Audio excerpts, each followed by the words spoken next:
Hey everyone, Steve Kwan here from BJJ Mental Models, back with a very urgent and timely episode of the Fighting Matters podcast. I'm back with my boy Jeff Shaw from Bellingham BJJ. Jeff, I'd ask you how it's going, but I know what the answer is going to be.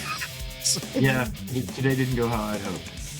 Well, why don't you explain why? Because that's going to be the topic of the episode today. There's some big breaking news about some big, beautiful bullshit that we need to unpack here.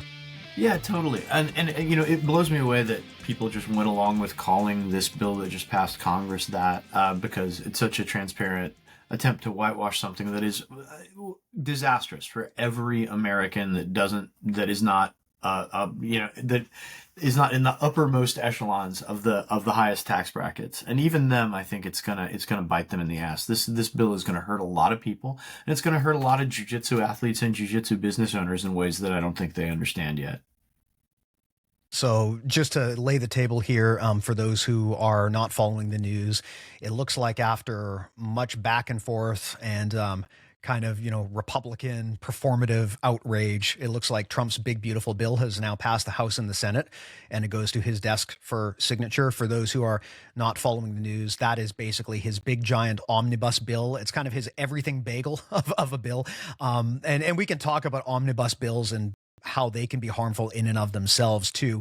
But basically this bill stands to really reshape America, I think, as you guys know it, and definitely not in a good way. And I don't feel like people are really in tune with the disastrous impact that this is going to have. I mean, we've lived our whole lives hearing about political outrage and about how every bill is going to be terrible. And I think it's easy to kind of just become numb to that because we always expect, this kind of political bickering and drama to happen. But this is different. This is very different. What is about to be unleashed on the American public, I don't think they're quite ready for it yet. And although there are, I'm sure thousands of podcasts out there talking about how, the general politics of this bill, this is fundamentally a martial arts podcast. And so what I want to do in this chat is maybe explain to our friends both in America and outside of America what the likely impacts of this bill are going to be on jiu-jitsu and MMA and other fight sports and combat sports. Because I think many times, when I talk to people who are kind of not really following politics closely, they kind of think that as long as I just ignore politics, it doesn't really impact me. I'm just going to run my jiu-jitsu gym like I always do. And I think what we can maybe hopefully show here and give people some info on is that this one, it's going to hurt you. It's going to have some difference. But maybe, Jeff, I will leave it to you to explain what this thing is. As an American who's probably better educated on it than me, what is this big, beautiful bill anyway, as Trump is trying to position it? The two main problems it's going to have is everyone that you know is going to have less money in their pocket, and everyone you know is going to have less access to affordable health care. This is critically important for people that are in the fight sports industry because in America, we don't have national health care. And so folks that have health insurance are fortunate, and a lot of our health insurance is inadequate. We just recently saw with Ben Askren, who is famous, wealthy, has done all the right things, and his private insurance provider refused to pay for his medical care that they needed to save his life. Now, and this is a dude who is, if not in the top 1%, certainly in the top 10% of Americans. So that is going to get worse. First impact this bill is going to have is about 12 million people are going to lose their health care. Now, why does that matter to you if you're not going to lose your health care? Well, if 12 million people lose their health care, then suddenly the pool gets much shallower, which means the burden is going to be borne by fewer people, meaning everybody's health care costs are going to go up, even if you don't lose health coverage, which again is a huge risk for most folks. Now, in this industry, where we make a living with our bodies if we are instructors, or if we are practitioners, we always run the risk. This is always going to be a high-risk activity. And so medical costs are going to go up. The risks of illness, the risks of injury, the risks of simple everyday health dislocations are going to amplify dramatically. Steve, you may not know this as a Canadian, the number one cause of bankruptcy in America is medical bills. Debt, right? And so all of that is going to amplify immeasurably. The second thing that is going to happen, all this bill is a transfer of money from the poorest people in the country and the most vulnerable people in the country, including children, including every American who works for a living, to the richest people in the country. It's going to explode the deficit, because people always talk about we need to cut spending in order to cut the deficit. It's funny how the spending that is cut is always the stuff that benefits the people that work for a living, right? And so for one thing, if you're concerned about the deficit, this bill is going to explode the national debt by about $3.3 trillion. That's because it gives more than $4 trillion of tax cuts to the richest people in America, meaning that we're paying for those tax cuts by passing that bill on to our kids, and by taking money out of the pockets of, and this is not an exaggeration, taking money out of the pockets of and food out of the mouths of the neediest children in America. Two of the biggest things that are getting cut are Medicaid, the healthcare program that serves most Americans. Second is SNAP benefits, which people call food stamps, and that's food supports for the poorest children in America. And that's, believe it or not, it's actually worse than it sounds.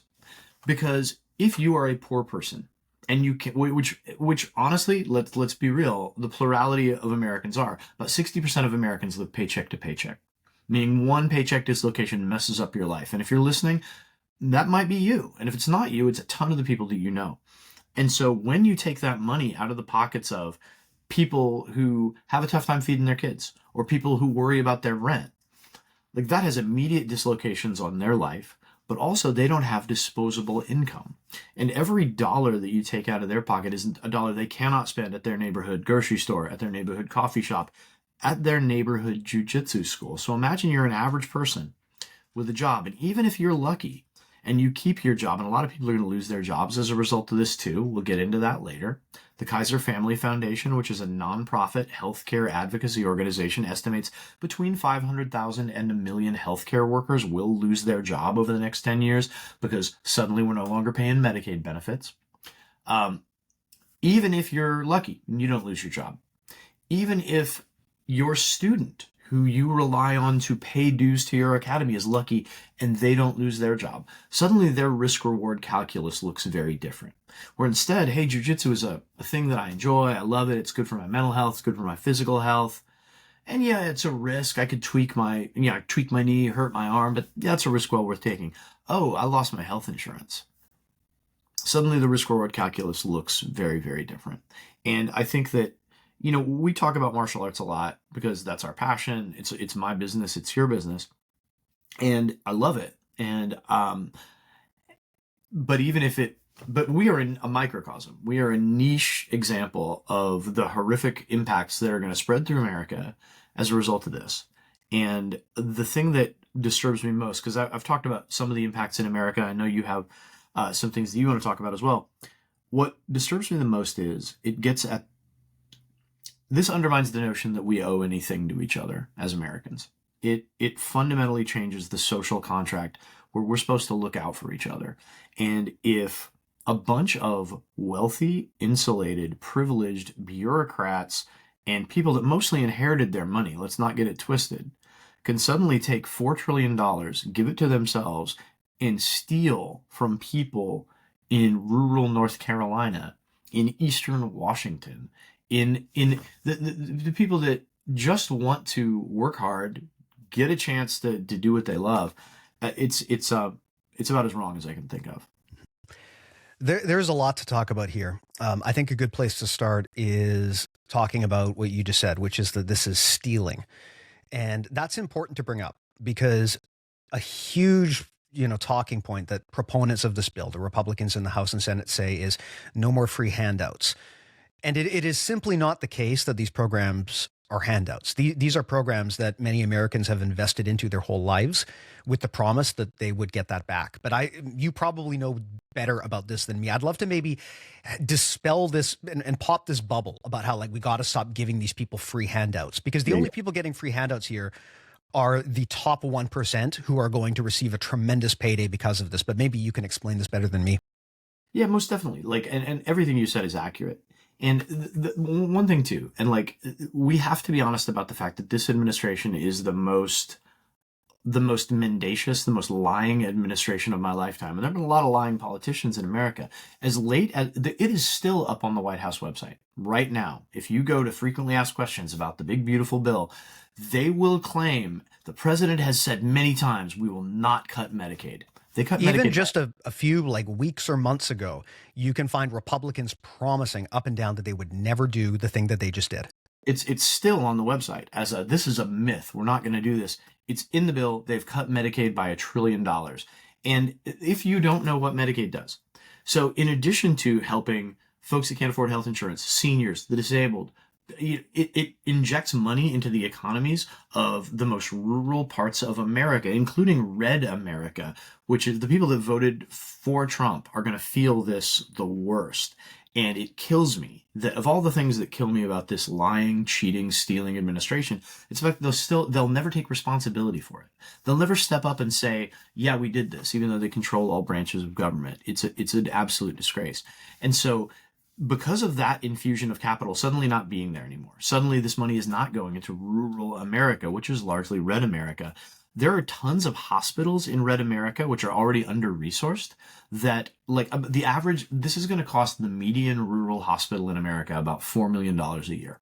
And most of those hospitals operate on extremely low margins, meaning if you live in a community where you got to drive 60 minutes to get to the hospital, that hospital might close. And there is a very real risk of that. To get back to the point you specifically asked about, which is like, that this is in fact stealing. Look, we have to fund the country. And when we invest in things, an investment in public infrastructure and public needs, it's just like an investment in anything. You invest in it because it's going to pay off. Every dollar that you put in the pocket of a poor family, every dollar you spend on feeding a malnourished child pays off multifold. There's the multiplier effect, which is what economists call it, is dozens of times. Like every dollar that you pay off pays off dozens of times over and over again. So when you take that and you give it from someone that will to someone who statistically is just going to put it in their already bloated bank account, not only is that a theft from the poorest among us, it's also just a disgraceful example of economic policy. And the people who are going to hurt the most are going to be disabled people who access Medicaid to get services like in-home care, which prevent them from being institutionalized. People who, which is going to have a whole other serious side effects. And the fact that it is just a brazen wealth transfer, right? Like, we can disagree about the role of government spending and its optimal level. Intelligent people can disagree about that. But when all of your public posturing is, we have to cut the national debt, we have to eliminate the deficit, and you blow up the deficit by $3.3 trillion because you gave yourself and your political cronies $4 trillion, I mean, I think that speaks for itself. I'd also like to add too that often these programs, these social infrastructure programs, are positioned by the Republicans as handouts that need to stop. But we have to remember, who's paying for these? The people who are supposed to get the benefits. They invested in this. That was part of the social agreement, was you pay your taxes. That money goes into these programs that will protect you. So this is not a handout. This is something they paid for, right? This would be like if you paid for a jiu-jitsu gym membership and then you showed up and the instructor said, actually, we're not offering that service anymore, but they continued to take your money. That is effectively what is happening here. So it is really important to push back on this bullshit about how this is handouts, because these are not handouts. This is theft from people who paid into a service that they are no longer getting. Yeah, and like another thing to add on to that is just like, if you see this administration claim something, you should immediately assume they're lying.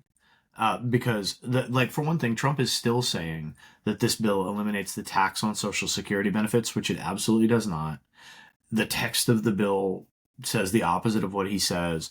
They continue to claim that they're not cutting things that they're cutting. And the thing is, that's all part of the strategy. A lie gets around the world in the time it takes the truth to get its shoes on. And I think this really is going to reshape America, and not in a good way. When I was younger, I mean, of course, like so many others, I read Orwell's classic 1984. And many of the things in that kind of media, I thought like this is just over the top. You know, Didn't go one far of the enough. yeah, well, one of the things in 1984, of course, that they talk about is just the brazen lying. You know, the party told you to reject the evidence of your eyes and ears. This is their final and most essential command. And you know, back then I read that and thought, okay, this is just like fantasy stuff. You know, governments don't do this kind of stuff. It's not going to be that bad or evil. But I was wrong, because that is exactly what is happening now. The amount of lying out of this administration is unbelievable. It is crazy to me that they will have the balls, the gall to just straight up lie about something that is provably wrong at the moment. Like I think back to, you know, when I was younger, you know, in the 2000s, the war on terror, you know, the invasion of Iraq and Afghanistan, obviously very unpopular. Many people like myself at the time felt like it was wrong. We know now that there were lies and falsehoods that were presented to the American public to justify that war. But at the end of the day, I do think that, you know, if you were to ask me to mind read, I would guess that George W. Bush probably at least really believed that this is an essential thing. And they at least put forth an effort to try to convince the American public that this needed to happen, regardless of whether it was right or wrong. This time around, they are just straight up lying, provably lying, and they don't even care. Right. You can easily, I mean, you see these guys on the news, they get presented directly with evidence that they've lied, and they just shut it down. They just ignore it and they just talk right past it. The brazenness of the lying is literally 1984 levels of nonsense. And it is crazy to me to see that happening.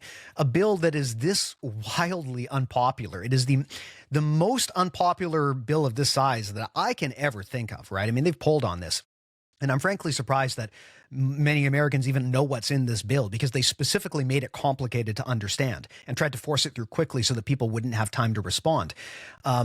But the amount of just brazen lying and the fact that they don't even care about satisfying their constituents. I mean, they've straight up said like, hey, people are going to die. That's fine. We got to give the billionaires money. McConnell, like, hey, people are going to lose their Medicare, Medicaid, but you know what? They'll get over it.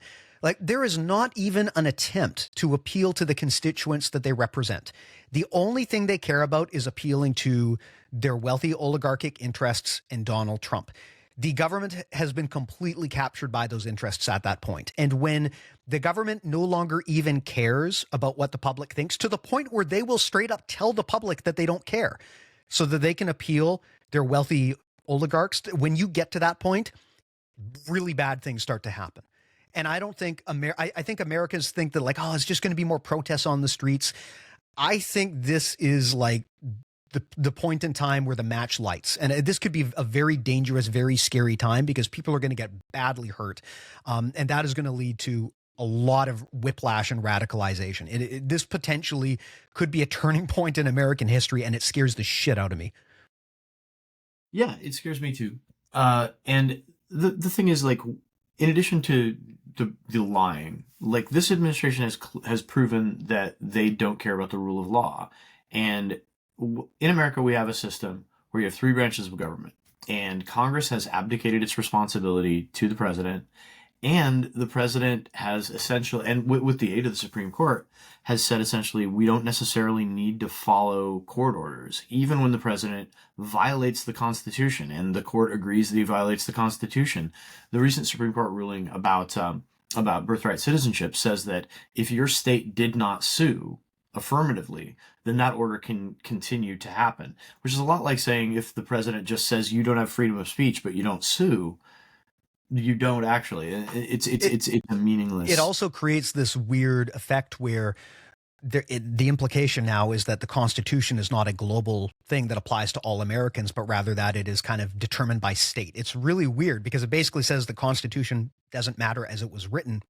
Now, it's not the first step in that direction, right? I mean, even if you could pin something to Trump and get a court to agree that what he's done is wrong, the Supreme Court has also already ruled that he's immune from any sort of punishment for breaking the law. A series of absolutely insane decisions that I don't even know how America is going to recover from this, right? If Trump gets thrown out in 2028, assuming he's even willing to leave, I don't know how you recover from that short of almost a complete constitutional overhaul of the government, because so many precedents have now been set that America is effectively a monarchy.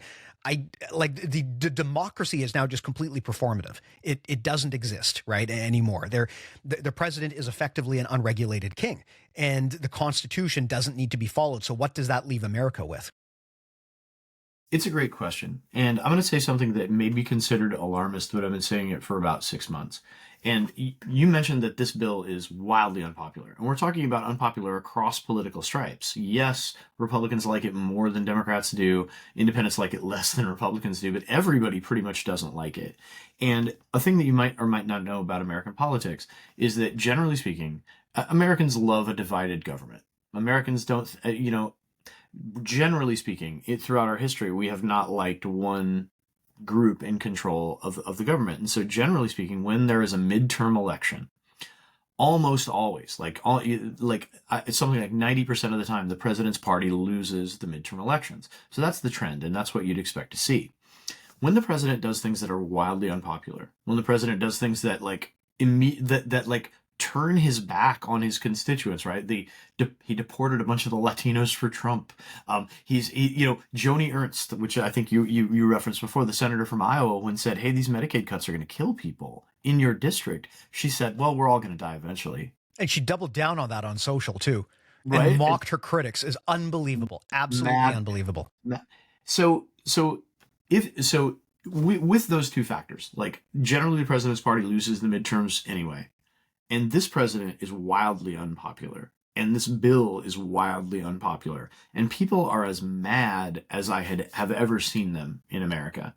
You would expect the Republicans to be devastated in the midterm elections. And so here's the thing. You start to see things like, you start to wonder a president who has refused to leave office once before, who still says he won an election that he lost. You start to wonder what kind of chicanery they're going to pull with the midterm elections, whether they start to allege widespread fraud before it even happens, whether they start to, are they even going to seat Congress? And I know that might sound alarmist to some folks, but so many of the things we've said just in this podcast would have sounded insane 10 years ago. Like, what do you mean the president ignored a Supreme Court ruling? What do you mean the president said that the Constitution, he's not sure if he has to follow the Constitution? What do you mean that the Supreme Court said that a blatantly unconstitutional executive order can continue to be enforced? I think nothing is off the table for this administration. And I think that we need to really push back hard on the people who say that this is alarmist. I mean, I want to talk to you about ICE in a bit. Well, we can park that, but this is a great example of where I see a lot of pushback about how everyone's saying, are you just being too alarmist? And I think at this point, people just need to frankly wake the fuck up and pay attention to what's happening and what they can see with their own eyes and hear with their own ears. Because if you think that this is an alarmist conversation, you are deluding yourself, and to dangerous levels that will come back to haunt you. Now, I want to kind of bring this back to jiu-jitsu though, right? Because ultimately that's the audience that we can reach. And the challenge with being a human being is that we're biased towards things that we see and hear with our own eyes and experience ourselves. And a lot of these things that happen at like political scale, national scale, it's really hard sometimes for people to attribute that back down to like, how does this impact me and the people I care about? Probably a great example I can bring up, very relatable, is COVID, right? During the pandemic. There was massive pushback within the jiu-jitsu community, not believing that COVID was a real thing. Many people even just straight up saying it's a hoax and it doesn't exist. And I think a big part of that was just because, look, you've got a community of people who are almost completely insulated into these clusters of like young, hyper athletic 20-year-olds. So although it is possible to get violently ill, and I know young, healthy people who did because they refused to get vaccinated, COVID generally is going to impact older people much more, right? There are nursing homes where like they just got wiped out, like a third to half of the people there died. But jiu-jitsu people, when you're only hanging out with other young athletes, you're not going to see that. So as a result, a lot of jiu-jitsu folks straight up just took the perspective that this thing it's not real. But yeah, I'm hearing about it on the news. Yeah, the doctors are telling me that this is a thing, but I'm not seeing it. No one I know has died.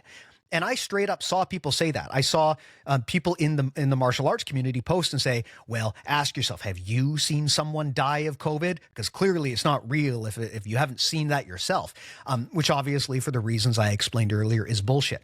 But I think the same thing is happening here, where when you deal with things like big budget bills, it's really hard to understand what is the impact going to be to me personally, because it doesn't just show up in your face and punch you, right? You talked about how 10-ish million people are going to lose their health coverage.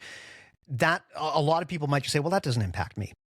But it does. And it does in ways that if you don't think about this as a business owner, especially, you're an idiot, right? I mean, jiu-jitsu, I know that for many of us who have based our entire lives around the sport and can't imagine ever living without it, we have to remember we're fucking crazy, right? The vast majority of people who train jiu-jitsu do it for fun. And I got to tell you, when someone loses their job or they lose their health coverage or the cost of their medication explodes or someone they love in their family gets deported and that there goes an income stream, right? What's the first thing that they're going to cut in their budget? It's going to be that $150 gym membership that they train for fun. That's going to be the first thing on the chopping block. Jeff, I know you can vouch for this. I certainly can, because I always, whenever a customer reaches out to me, whenever someone cancels one of our services, I always reach out and say like, hey, what's going on? And the answer is always invariably like financial straits, and I'm cutting everything that I don't need to survive. And jiu-jitsu gym owners need to be ready for that, because you might, as the gym owner, you might feel like you have health coverage and you might feel like you're okay personally. But when 30% of your customers have to cancel because they can't afford gym memberships anymore, that is going to hit you suddenly and harder than you expect it to. And it's not going to come in one punch, right? It's not going to be like one thing that just slaps you in the face. It's going to be a slow attrition that is going to degrade your quality of life, the quality of your gym, and the quality of your community. And you won't see it happen until it's way too late.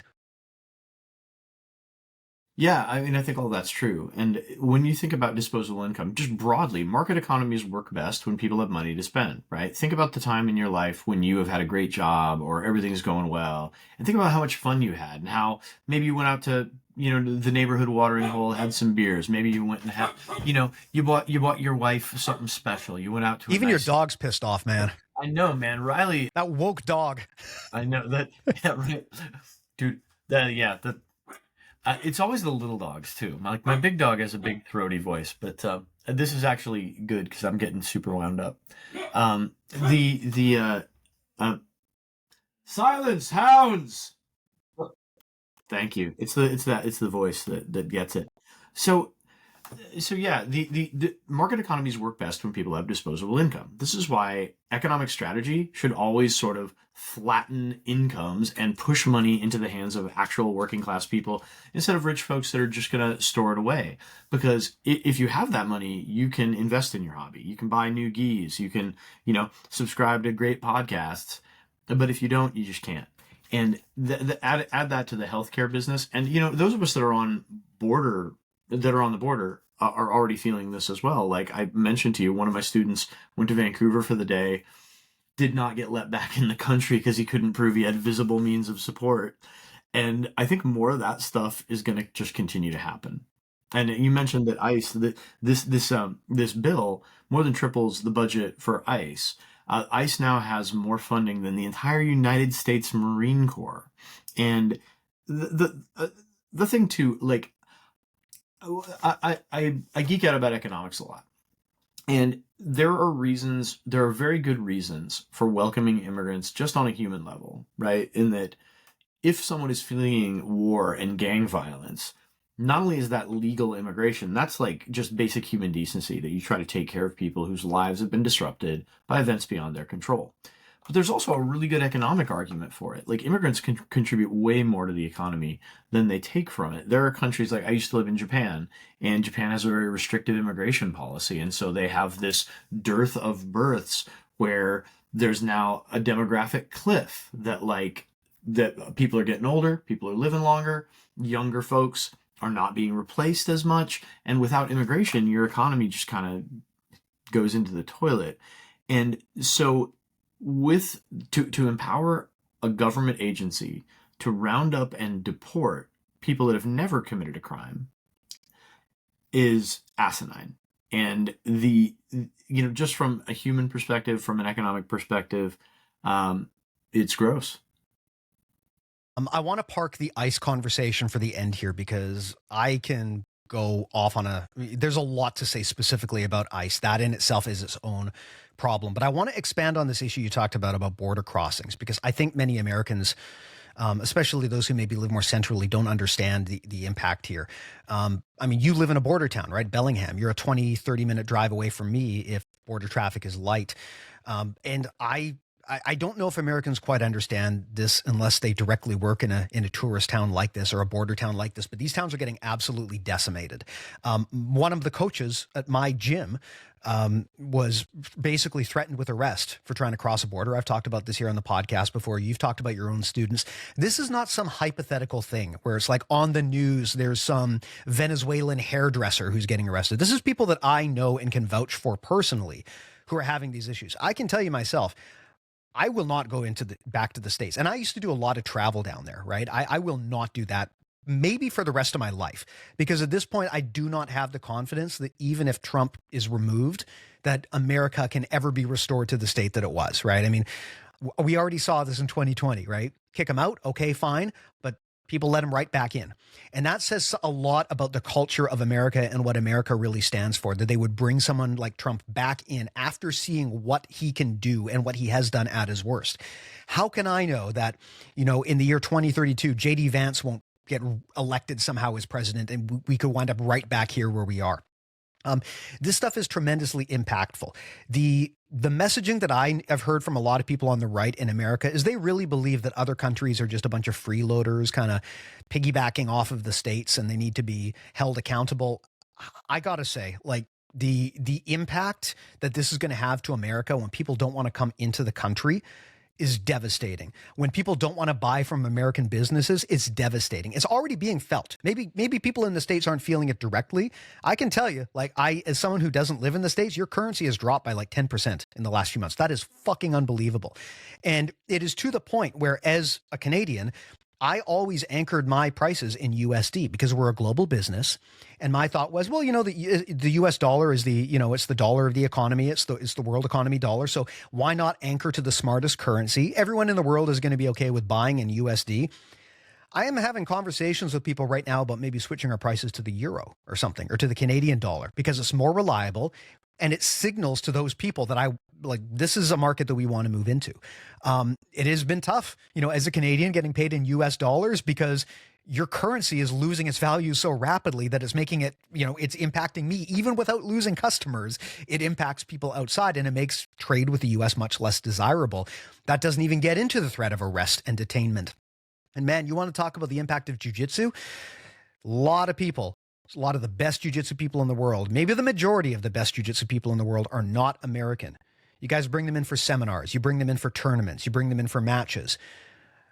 Do you think they're going to want to come in if ICE is going to round them up and arrest them? Just today, we saw the news that, I'm sure you saw about this, right? A high-profile boxer was arrested by ICE. He was just fucking fighting on pay-per-view and got arrested by ICE. Now, it sounds like this guy probably, wasn't maybe the greatest guy in the world, but all the same, if that can happen to high-profile athletes, what is going to be the motivation of someone from Europe or Canada or Brazil to come into the States, especially someone from Brazil, right? Where we know that so much of this policy is just straight up race-based.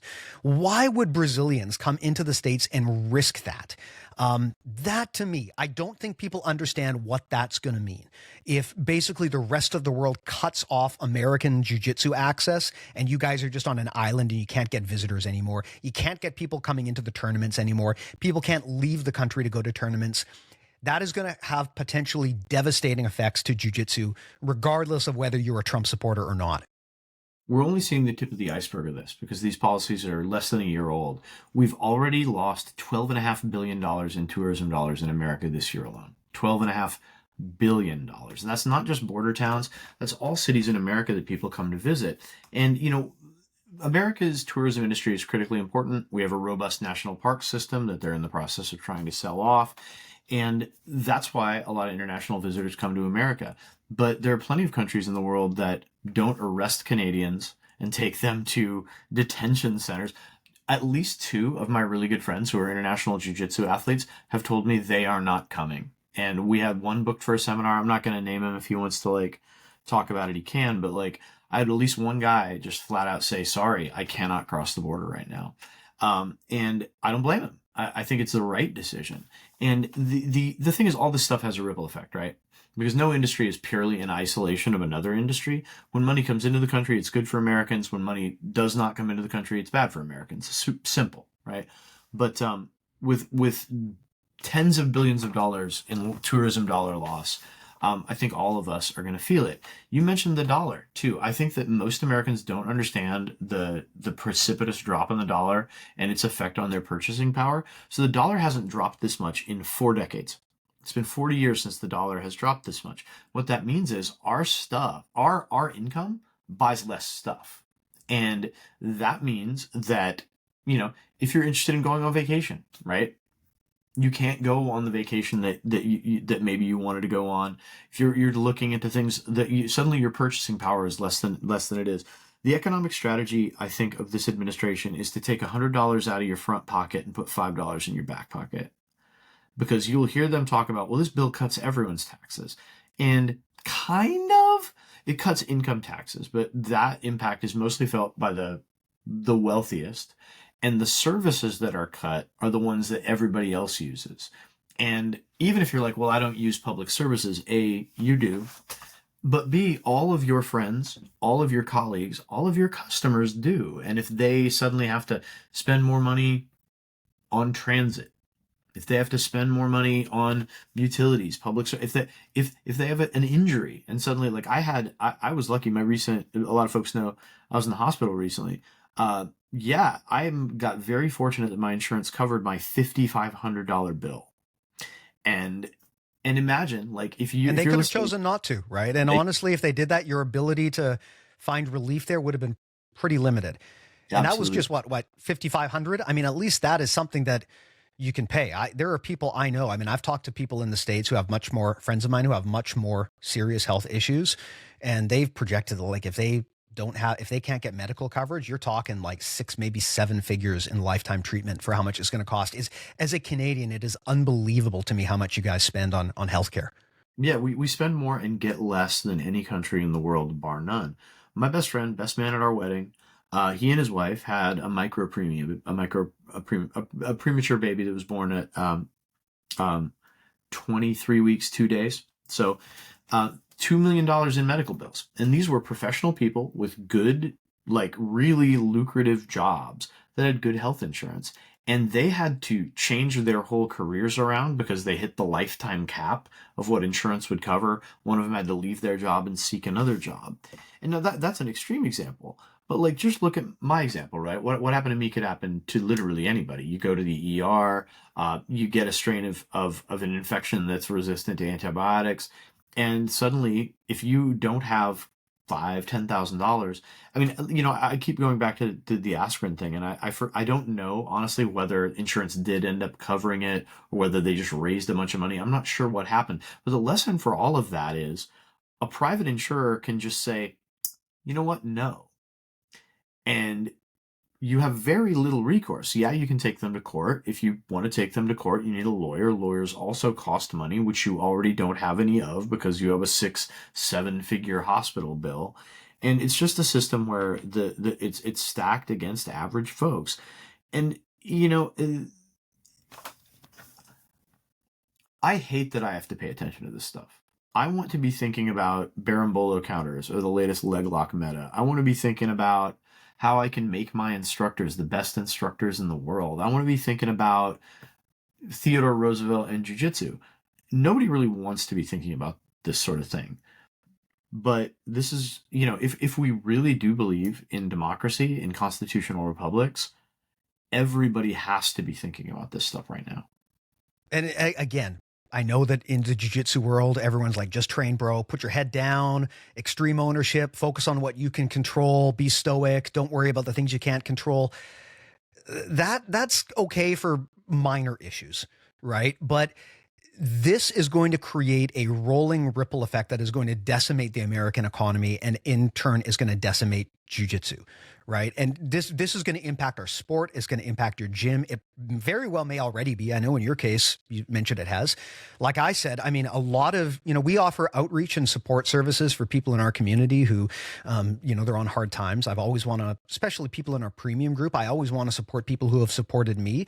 And I can tell you, because I have pretty good data on this from the people in our group. And it's it's one of the most popular jiu-jitsu platforms in the world. So I know that it's representative to some extent, but America is fucked. Like the amount of people who are getting laid off, crushed by medical debt within the jiu-jitsu community, and are going to have to start, I'm having to work with a lot of people to help find them places where they can train for free within our community. It's kind of like some sort of like old school barter exchange program, because they simply cannot afford to train anymore. And training is the only thing keeping their mental health going, right? So I mean, this is happening. It's already starting to happen. And again, it doesn't happen all in one day. It's not like a nuclear bomb landing on your city where everyone feels it at once. This is something that is going to erode the quality of life in America over years, decades, and generations. And it might take long enough that people don't feel it right away. And because of how human being brains and biases work, people might not be able to attribute it back to what happened. In fact, this is one of the insidious things about the big, beautiful bill, is a lot of the really big harmful stuff is not set to kick in until a few years from now, after all of the people who voted for it are well on their way out, or, elections have already happened. So basically they're trying to kick this down the curb in the hopes that when the pain actually comes in, maybe the Democrats will be in power and they can blame them. It's fucking insidious. It's anti-American. It's just, it is unbelievable to me. And I want to say something about healthcare, because I have had to spend the last, 20 years of my life watching my country's healthcare system get slandered by Republican politicians in the States. And I want to tell a story here. When I was a blue or a purple belt, I did a tour of Hawaii, and I dropped in at some gyms, and I jokingly told one of the guys before I rolled, we slapped and we bumped, and I jokingly said, hey, just don't beat me up too bad, because, I don't have travel insurance in the States. I don't have medical coverage here. And I was just joking. The guy looks at me dead serious, a little bit sad, maybe a little bit angry. And he said, I don't have coverage either. I never have. And I realized then, like, this is something I take for granted, that I can count on my countrymen, my neighbors, taking care of me. And my American friends can't do that. Because I'll tell you something, Jeff, requesting permission to get naked for the benefit of the podcast. Can I take my shirt off? Absolutely. Okay. Sorry. Actually, I was going to apologize to the audio listeners, but maybe you're better off. Let's see if I can find this shit here. See that? Steve on OnlyFans. So you see that? Do you know what that is? That is a surgery scar. So I just had labrum surgery a few months ago. I tore my shoulder doing something, probably a lifetime of sports. They found 2 labral tears in my shoulder. I had to go through the process of getting it replaced. It's a bit unfortunate, because look, I would have loved to just day after I got the injury, go in and get surgery. But based on the advice of my physio and my doctor, we decided, it's going to be better if we can rehab it naturally. So we spent like 4 to 6 months trying to do that. Didn't work. So then I went in and I went through the process, and I got the surgery done. I was able to get access to the best surgeon in British Columbia, where I live, the best surgeon for shoulders, bar none. And it only took me, there was a wait. It only took me a few months. I thought it was going to be a lot longer than it was. But after I got the MRI and I got it in there, they were able to get me in pretty quick. I paid nothing for this.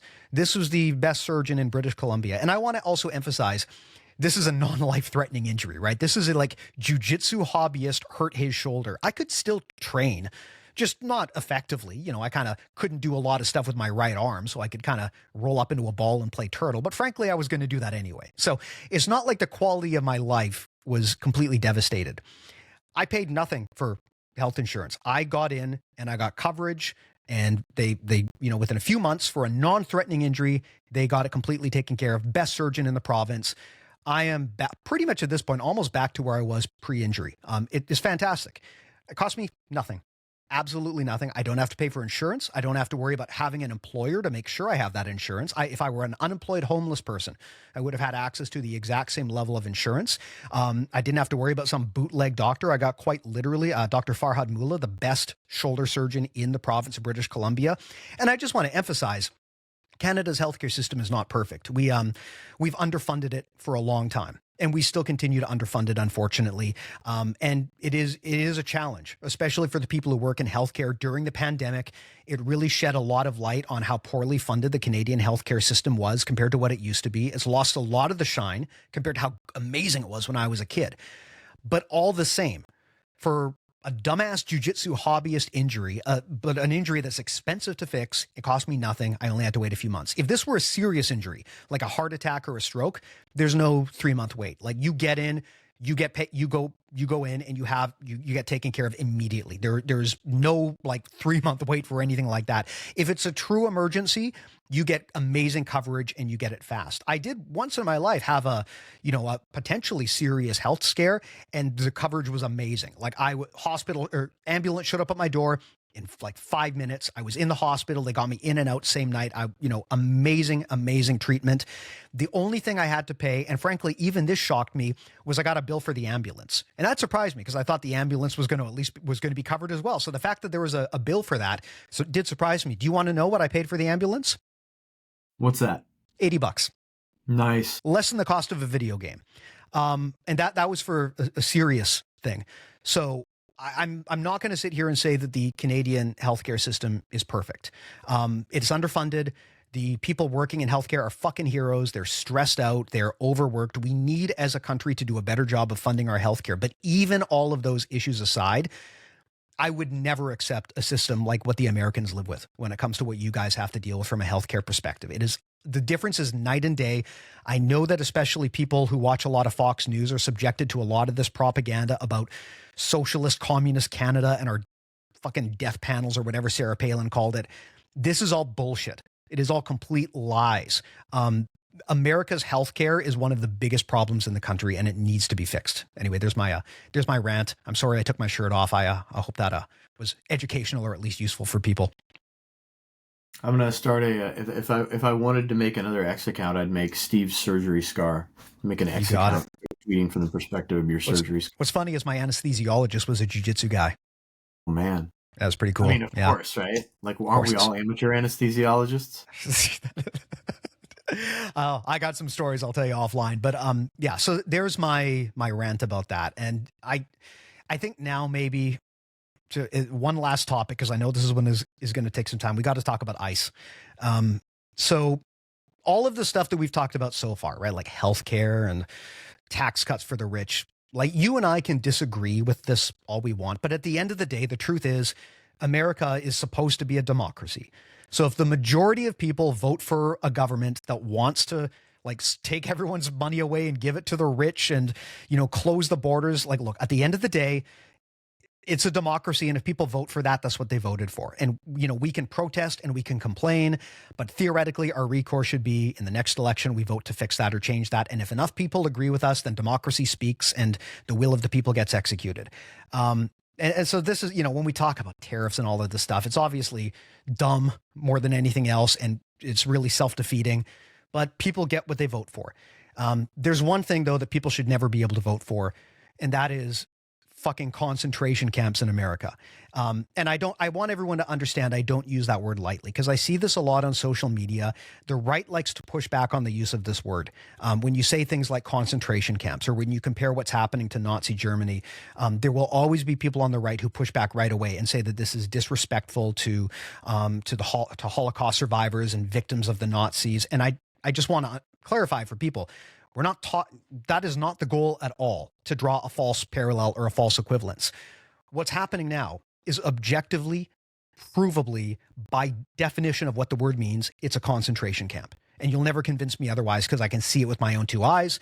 Go to Merriam-Webster or Encyclopedia Britannica and look up what a concentration camp is and tell me that what's happening right now in America is not the creation of concentration camps specifically targeted to target people who are not white. And again, the reason why this is relevant is because out of all of the things that are being cut, from healthcare, from Americans, all of these programs like SNAP and Medicare and Medicaid, a huge portion of that money is going into ICE and the funding of ICE. The funding of ICE is going up exponentially. Look at all of the harm that they've already done with the limited funding they have and consider what's going to happen when that funding skyrockets up. I mean, I don't even know what the final total is in terms of how much more money is going into ICE, but it's exponential. And that, more than anything, I think should scare the shit out of people living in the States.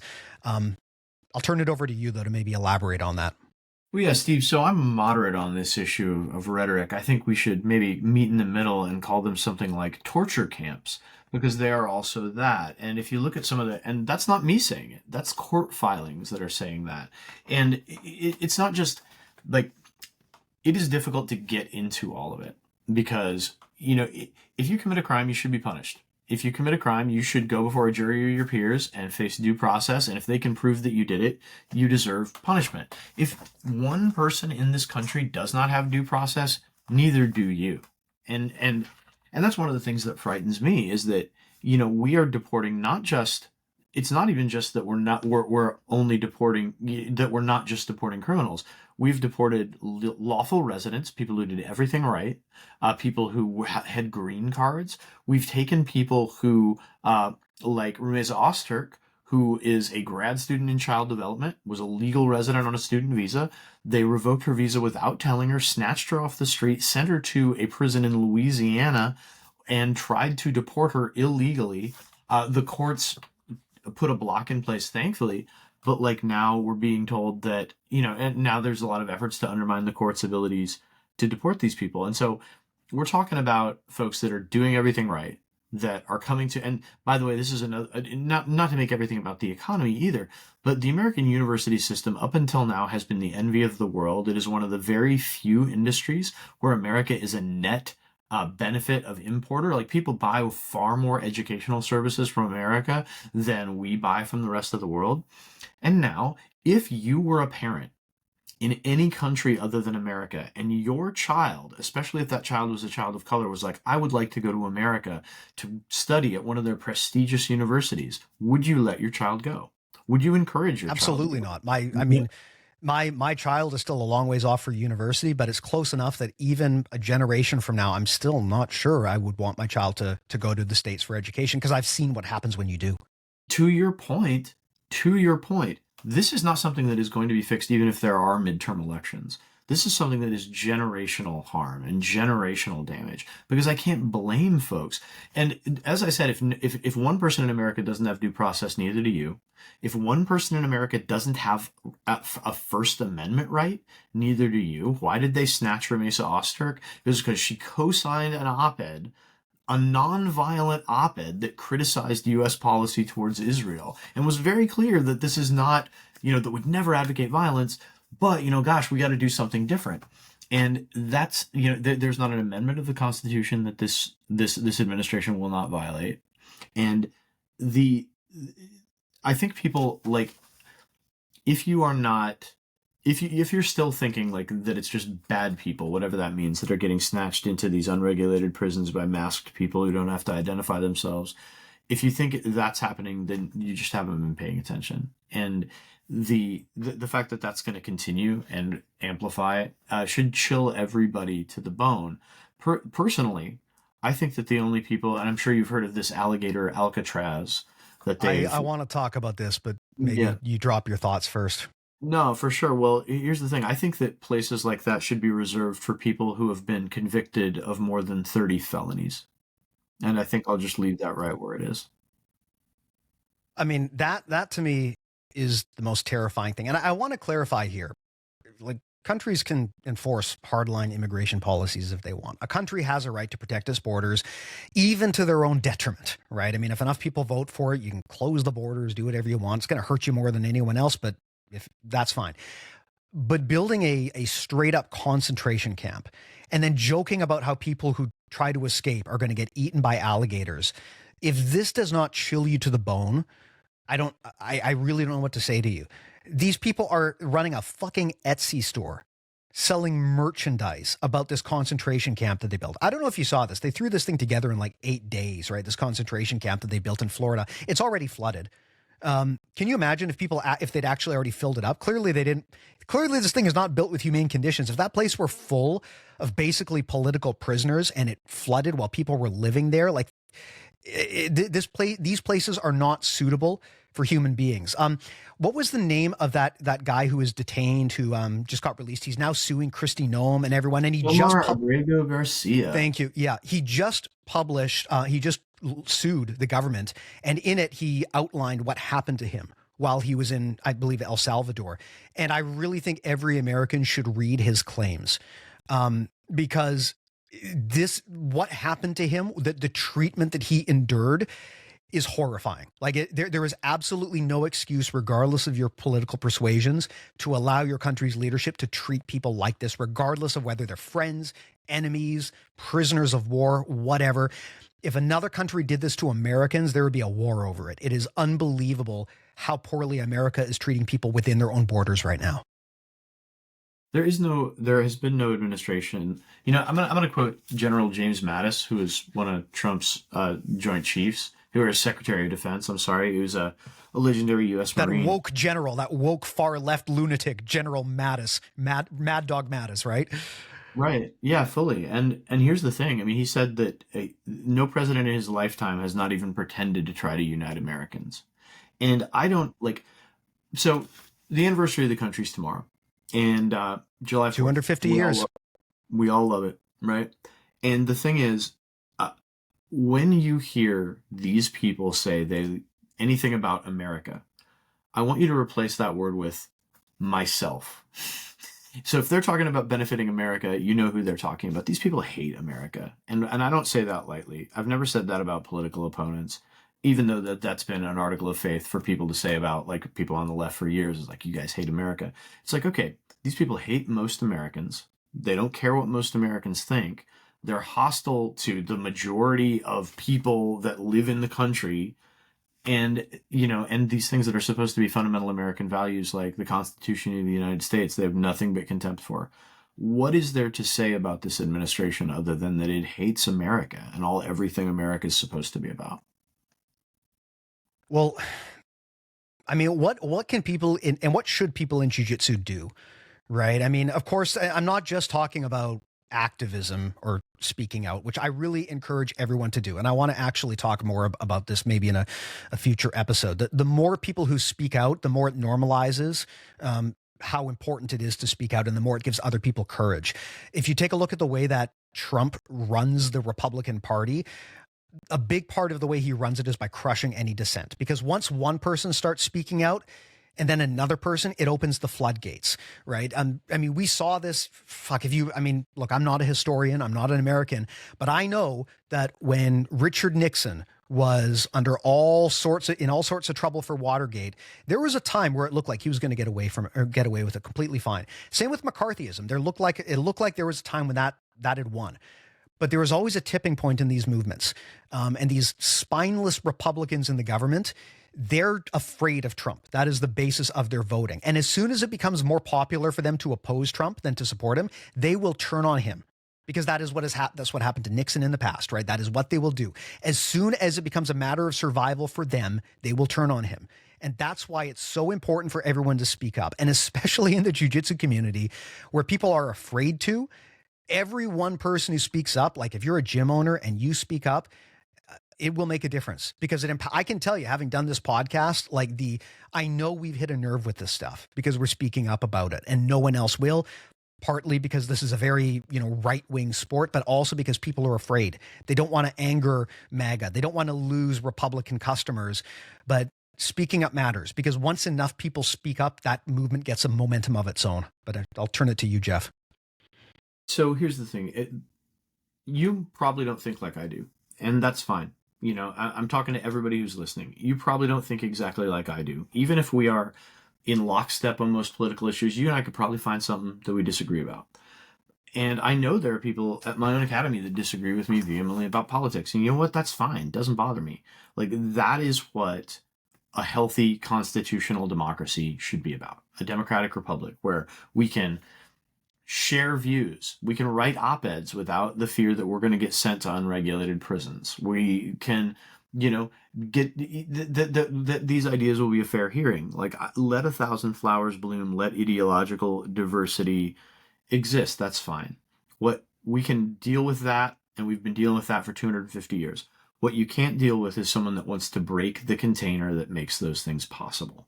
When you want to eliminate the ability of people to speak their mind, when you want to eliminate due process, when you want to undermine the faith in our electoral system, that because that's how we choose, right? We choose through voting, and not everybody wants to be an activist. I get that too. Look, most people who live to see times like this would rather be doing something else. Like nobody thinks about going home and spending time doing political research, but it's a privilege to be able to speak out and to not use that privilege now.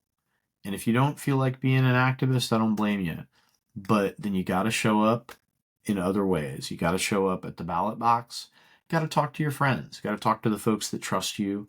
And you got to use your critical thinking skills. And I think that we can disagree about matters that are less important than is representative government good. And I worry that if we don't speak out at this time, then we're going to lose all that. I mean, I guess the only other thing I would say in terms of like tactical stuff is build stronger connections with your local community, because we're going to need it, right? If the economy really goes south, you're going to need the people around you so that we can support each other. I encourage gym owners, especially if people are struggling, find a way to help them continue to do the thing they love.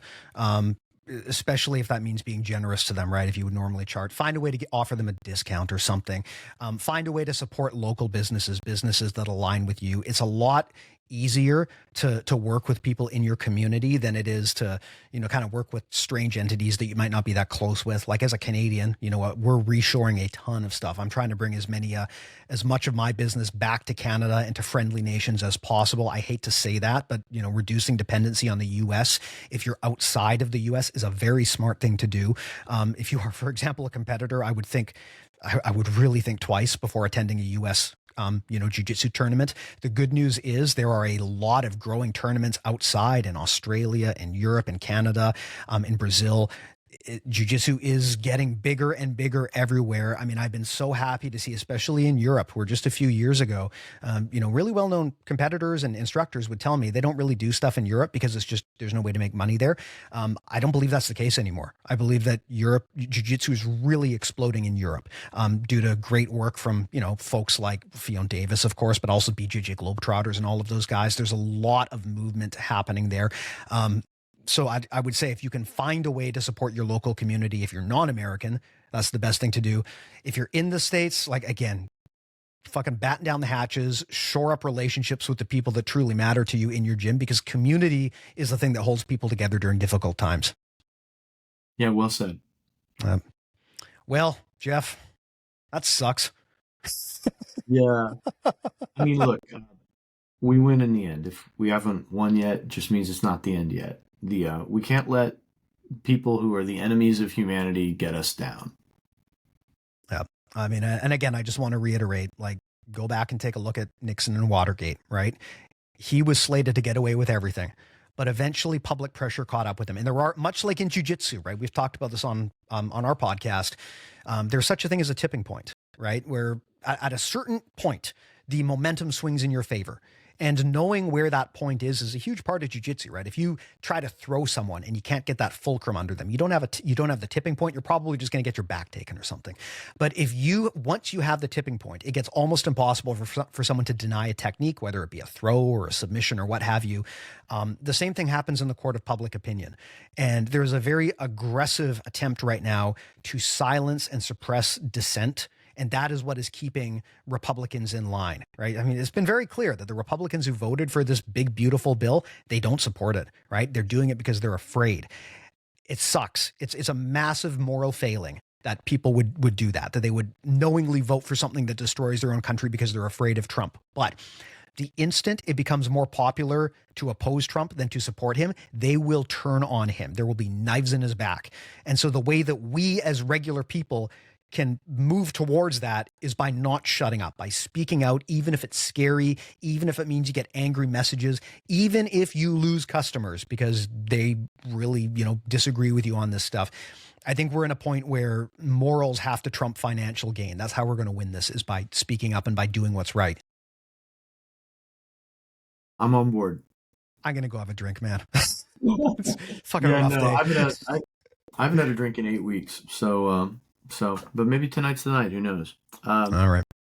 Yeah, Well, it's I hope yeah. this was helpful for people and not overly depressing, but I always want to tell it like it is, right? I mean, the one thing that I've always tried to do is tell it like it is. And Jiu-Jitsu people need to understand this is like not just another budget bill. This is something markedly worse. And we didn't even get into ceding the future of economic development to countries like China because of like suppressing EVs and stuff like that. That's a whole other thing. But No, yeah, absolutely. Like it is. But we can definitely get into that. I used to do climate change work for many years, and the U.S. had the opportunity to lead the world in clean energy technology, and we punted it. And the whole world is going to bear consequences for that, but America is going to bear particular consequences. yeah, it is wild. I got to say, as a Canadian, like even a year ago, if you told me that Canada would be in a state where we're looking at China as a better ally than America, that would be unthinkable. But yet here we are, right? I am much less concerned about China, despite the fact that they're a semi-authoritarian government. I am much less concerned about them detaining me. I have much more confidence in their economic planning. I have much more confidence in their economy. And they are much less hostile to Canada, even though they have done hostile things to Canada. It is that people don't understand how much damage America has done to themselves here. And as you said, this is generational harm. I have a buddy, he's Chinese, and his father, for his whole life, would never buy a Japanese car, even in like the 90s and the 2000s, because he remembered World War II. And that's the harm that America is doing to themselves. It will take generations to resolve this issue, and the harm will only get worse unless it is stopped right now. Yeah. I mean, one of those two nations threatened to invade and annex your country in the last year, and it wasn't China. That is true. Sad. Here we are. Well, let's call this one a day, man. Thanks for doing this, Jeff. I hope this was at least semi-useful to people and not just a giant, emotional trauma dump, but I felt like someone had to say it. So there you go. Most definitely. We win in the end. I promise. Take care, guys. Bye. All right. See ya.